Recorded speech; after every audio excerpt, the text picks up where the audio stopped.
Hey guys, welcome to a new video. I'm Stephanie West. I'm an LPC here in the state of Michigan. I want to take just another dive into the idea of what can we do in a productive way when we feel criticized by people.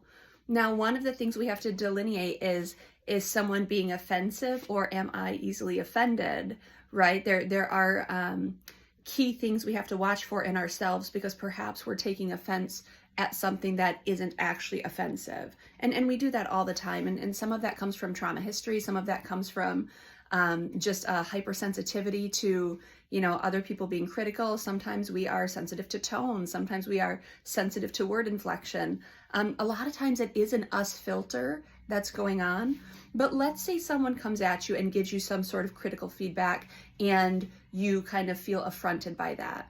Now, I do want to delineate. If people are insulting us like core features of us that are kind of unchangeable, like if someone wants to, insult my looks or insult something related to some of the work I'm doing, and it's just attacking for the sake of attacking, rarely am I going to take that and do anything productive with it because it's just, that's not, I can't change me, who I am, to make you more comfortable. It doesn't work.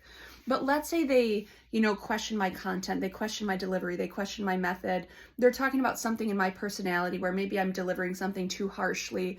Whatever that is, often if it's not a personal character attack, it's not like a Steph, you're the problem attack, I should be able to take whatever they're saying and do several things with it that are productive and helpful. Number one, when people give us feedback, we do want to hold it for a moment and at least ask the question, is there something here that I should be considering? Is something going on where they communicated it to me and maybe it feels painful, maybe it feels affronting, maybe it feels accusatory, but is there truth there? Now, a lot of times we will just kind of dismiss something because of the messenger or how it's messaged, right? How it's sent our way. But I don't think that's for our good to just wholesale take feedback and throw it away. Because what if someone, despite a bad delivery, despite, a sharpness, what if they're communicating something to us that we can indeed work on, something that we should indeed know? And so when someone criticizes, we want to take it and we want to hold it at least for a moment and say, is there truth here? And if we're not willing to do that, we're missing prime opportunity to do some introspection and some potential growth work. Because even if it's delivered, inappropriately or inaccurately, perhaps it is a message we need to hear. The second place we can go with it is, what is this person communicating to me about themselves, about their need? So for example, I'm talking with a client last night and, some of the comments that her ex-husband was making during the process of the dissolution of their marriage, he was really brutal at times. And he would say things that were really, really, just unkind, jostling, just really kind of cruel on occasion. And so as, some of those memories come up of he said this to me and he said this to me and he said this to me, I said, at some point we have to metabolize each of those kind of hits that you took. We've got to do something with them. And I said, I wonder if you can start to ask the question, what was he communicating to me that maybe I missed the message?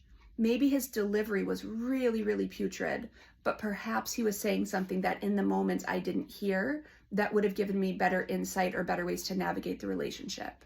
Because what we want to do is we want to say, going forward, what can I do if and when this information is presented? So for example, one of the things he had said to her at one point was, you love the cat more than you love me. Now, yeah, it's passive aggressive, it's accusatory, she got defensive, and they moved through the moment with her feeling hurt and him feeling hurt. And so I said, what was he maybe communicating with that message?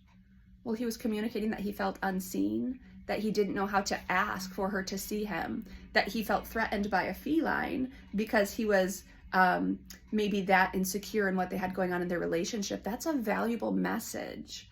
So as those certain criticisms come up, she can ask herself, what was he trying to communicate to me about where he was at, about his fears, about his struggles?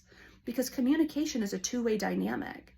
So someone might be saying something about me, but how they deliver and what they deliver also says something about them. So if I'm willing to ask, what do I hold here? What do I observe about my own life?